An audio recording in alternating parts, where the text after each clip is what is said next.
Olá pessoal, Guilherme Lima, Evolo Papo. Vamos bater um papinho hoje aí sobre a questão, dos emocionalismos. Então, eu gostaria, de começar, falando que basicamente na nossa cultura tem uma grande supervalorização das emoções, né? E são pessoas, que frequentemente se gabam por sentirem emoções e não sabendo, que um macaquinho ou um cachorrinho, sente essas mesmas emoções que a gente sente, né? E nesse sentido, o que teria para dizer é que aquilo que nos diferencia dos outros animais é basicamente a nossa inteligência, a nossa racionalidade, e não propriamente, a capacidade de ter emoções, né? Então, para corrigir, essa distorção, o professor Valdo Vieira ele propõe que, em vez da gente reforçar, aquilo que a gente tem, de semelhante ao bicho, que a gente, em vez disso, passe a reforçar aquilo que nos torna humanos, né? E gostaria de introduzir agora um novo conceito, criado pelo professor Valdo Vieira, que é o conceito de pensene, Pensene.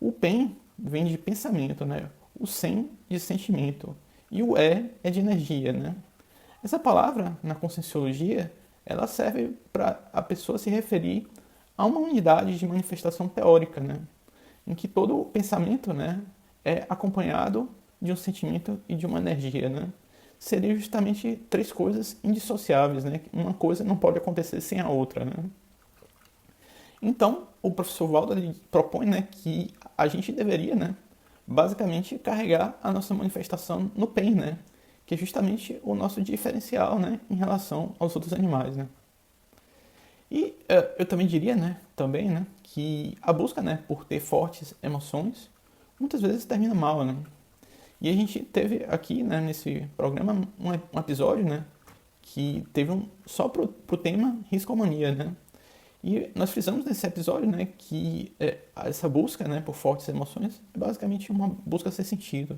Se você quiser ver o episódio completo, taca aí no canal Evolo Papo e você vai ver aí o tema riscomania na busca. Também tem, a questão da supervalorização das fortes emoções, por exemplo, na literatura, como por exemplo um clássico da literatura brasileira, o livro Caramuru, E nesse livro, basicamente, retrata a vida de um português, que naufraga no Brasil.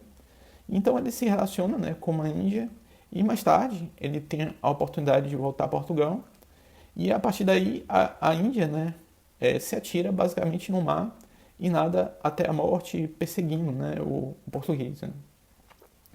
Então, se a gente fizer, uma análise didática dessa história, a gente vai chegar, que essa situação é uma espécie de chantagem, Seria mais ou menos como se ela dissesse com seus atos, ou você me leva com você, ou eu me mato, Seria uma espécie de chantagem, E na verdade, uma pessoa desse tipo, não tem o mínimo amor próprio, Que era de se esperar de uma pessoa adulta, E com isso, são passados, valores equivocados para as novas gerações, Então vamos pensar um pouco agora, refletir um pouco mais, Quem é que é o herói de verdade, Uma pessoa que ama, tem esse amor não correspondido e morre por amor. Esse seria o primeiro caso.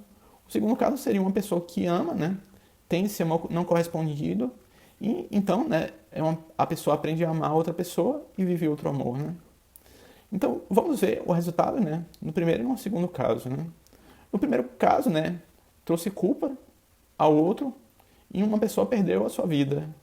E no segundo caso, trouxe benefícios, a mais pessoas, porque deixou uma pessoa livre, fez a outra pessoa crescer e deu afeto, a outra pessoa, Então, isso pode ser analisado, expandindo além dessa questão da literatura, sobre a questão de séries, novelas e filmes, que basicamente enfatizam muitas fortes emoções, muitas emoções fortes.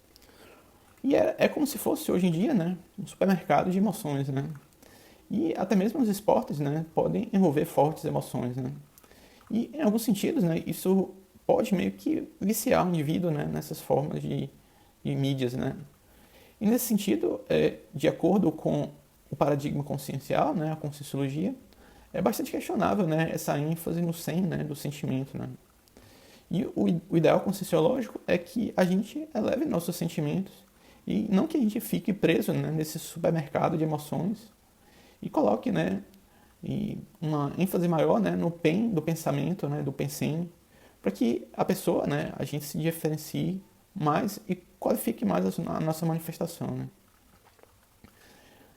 Gostaria de falar sobre ainda alguma coisa que relatando, né, que existem algumas profissões, né, que basicamente trabalham diretamente, né, com a vida humana. E só a título de exemplo tem a profissão de médico, né. Então, uma pessoa, né, como um médico, a pessoa precisa saber, né, se blindar emocionalmente, porque senão ela vai tomar mais decisões, né. Então, só como exemplo, né, você já pensou se por acaso um médico, ao perder um paciente, né, ele começasse a chorar e tendo a obrigação, né, de salvar outros pacientes em situação crítica, né? Então, essa consciência, né, ela permite que a gente entenda, né, que o ponto de partida para ajudar qualquer outra pessoa, né, é justamente a pessoa que ajuda tem que estar calma, né? E eu diria também, né, que quando a gente deixa se levar, né, por essas grandes emoções, frequentemente a gente não consegue nem ajudar a gente mesmo, né? E a proposta, né, do paradigma consciencial, da forma como foi proposta pelo professor Valdo Vieira, é justamente que a gente conheça a gente mesmo, né? Para que com isso a gente consiga melhorar, né, o nosso autodomínio emocional, né? Isso normalmente envolve, né, várias etapas, como a autoobservação, né, que a pessoa vai observar os próprios pensamentos, as próprias atitudes. A segunda coisa seria a autopesquisa, né? A pessoa vê, né, as causas e as consequências, né, das coisas. E, por último, seria a questão das autorreciclagens intraconscienciais, né? A autorreciclagem seria a reciclagem de si mesmo e intraconsciencial para dentro, né, da própria consciência. E no popular, né, as autorreciclagens intraconscienciais são chamadas, né, de reformas íntimas, né? E eu gostaria, né, de comentar um assunto interessante também, né, que basicamente é preciso que as pessoas, né, se lembrem que o principal diferencial anatômico do ser humano, né, é justamente a extensão do córtex cerebral, né? E isso, né, esse córtex é tido como parte, né, da capacidade humana, né, de superar as outras espécies, né? Sobretudo pela questão da racionalidade, né? E, nesse sentido, eu diria também que é preciso que a gente honre, né, o corpo que a gente tem atualmente, né, qualificando a nossa manifestação a partir da pessoa melhorar, né, a própria racionalidade, né. Então, era isso que eu tinha para dizer hoje, pessoal. Nós iríamos, né, fazer nossa clássica recomendação na arte, mas eu diria que há várias retratações na arte, né, sobre a questão dos emocionalismos, mas usualmente não são fonte de ajuda, né, para as pessoas em geral e que sejam bons exemplos, né. De modo que a gente não vai recomendar nenhum filme em específico. Se você conhecer algum filme bom, né, desse tema, que seja assistencial, que ajude as pessoas, comenta aí embaixo. Ajuda a gente aí. Então, era isso que eu tinha para dizer. Se você curtiu, dá o seu curtir pra gente. Se você quiser comentar alguma coisa, comenta aí embaixo. Se quiser ajudar a gente, compartilha esse vídeo. Então, era isso que eu tinha para dizer. Um grande abraço. Tchau, tchau.